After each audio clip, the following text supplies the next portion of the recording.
கிறிஸ்துவுக்கு அன்பானவர்களே, ஆண்டவருடைய நல்ல பெயரிலே உங்களை வாழ்த்தி ஆசீர்வதிக்கிறேன். இறைவன் தந்த இந்த புதிய நாளின் நன்மைகள் மேன்மைகள் நம்மிடத்தில் பெருக தேவன் கிருபை பாராட்டுவாராக. இந்த நாளின் தியானத்திற்காக ஒரு வசனத்தை உங்களுக்கு முன்பாக வைக்கிறேன். அது பேதுரு எழுதின முதலாம் கடிதம் 2ஆம் அதிகாரம் 11வது வசனம். பிரியமானவர்களே, அந்நியர்களும் பரதேசிகளுமாயிருக்கிற நீங்கள் ஆத்துமாவுக்கு விரோதமாய் போர் செய்கிற மாம்ச இச்சைகளை விட்டு விலகி, ஆத்துமாவுக்கு விரோதமாய் போர் செய்கிற மாம்ச இச்சைகளை விட்டு விலகி, சின்ஃபுல் டிசையர். நேற்றைய தினத்தில் சிந்திக்கும் பொழுது சகையனுடைய ஆசை ஒரு மேன்மையான உயர்ந்த ஆசை.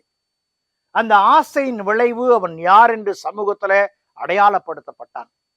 அங்கு வந்த மக்கள் இவர் பாவிகளோடு என்கிற வார்த்தையை பயன்படுத்தினாலும் ஆண்டவர் இவன் ஆபிரகாமின் பிள்ளை என்று சொல்லி அறிமுகப்படுத்துகிறார். இங்கு நாம் வாசிக்கும் பொழுது ஆத்துமாவுக்கு விரோதமாய் போர் செய்கிற மாம்ச இச்சைகளை விட்டு விலகி, we have to come out of sinful desire. இந்த sinful desire அல்லது உலகத்தின் இச்சை, இது உலகத்துக்கு உரியது. இது அழிவை நோக்கி பயணிக்க செய்வது.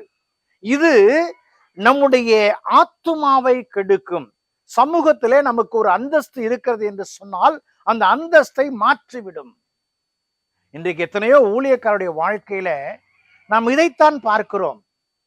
சில நேரங்களிலே தங்கள் ஆத்துமாவை கெடுத்துக் கொள்ளும்படியான உலக இச்சைகளுக்கு தங்களை மாற்றிக்கொள்ளும் பொழுது அவர்கள் சமூகத்துல அவர்களையும் அழித்து ஆண்டவருடைய நாமத்திற்கும் அவப்பெயரை கொண்டு வருகிறார்கள்.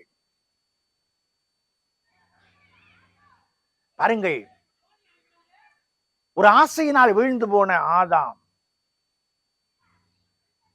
நீர் தந்த இவள் தான் என்னை இப்படி தள்ளிவிட்டார் என்று சொல்லி தள்ளுகிறார். பலகணியில இருந்து பார்த்த தாவீது பத்சோபாரை பார்த்த பொழுது, தன் சிந்தனை மாறின பொழுது அவனுடைய பாவ இச்சைகள் அவனை ஆண்டவரை விட்டு தூரமாக்குகிற ஒன்றாய் காணப்பட்டது. நசரேய விரதத்திலே தன்னை புடமிட்டுக் கொண்டவன் சிம்சோன், அவன் செய்த தவறு அவனை அடிமையாக்கிற்று. அன்புக்குரிய விசுவாசிகளே, இன்றைக்கு என் ஆண்டவரை அழைத்திருக்கிற அழைப்புக்கு நான் எப்படிப்பட்ட பாத்திரவனாய் காணப்படுகிறேன்?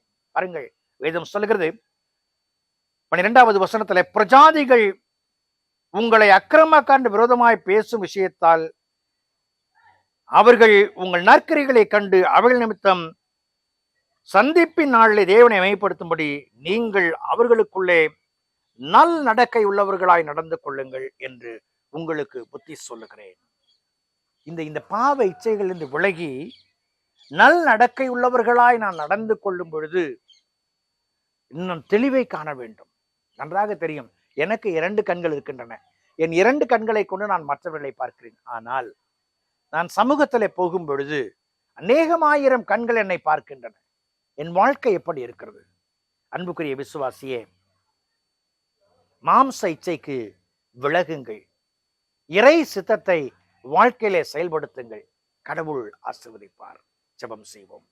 பரிசுத்தமும் கிருபையும் நிறைந்த நல்ல ஆண்டவரே, இந்த நாளுக்காய் இந்த வேளைக்காய் நடியோடுமை துதிக்கிறோம், சோதரிக்கிறோம். உலக இச்சைகளுக்கு நாங்கள் விலகி உம்முடைய பரிசுத்தை நோக்கி பயணிக்க உதவி செய்யும் சாமி. அதன் வழியாய் எந்த சூழலும் நாங்கள் உம்முடைய பிள்ளைகள் என்கிற சாட்சியின் தன்மை இழந்து விடாதபடி காத்துக்கொள்ளும். ஆசீர்வதி. இயேசுவின் ஜெபிக்கிறோம், ஜெபக்குள் பிதாவே, ஆமென்.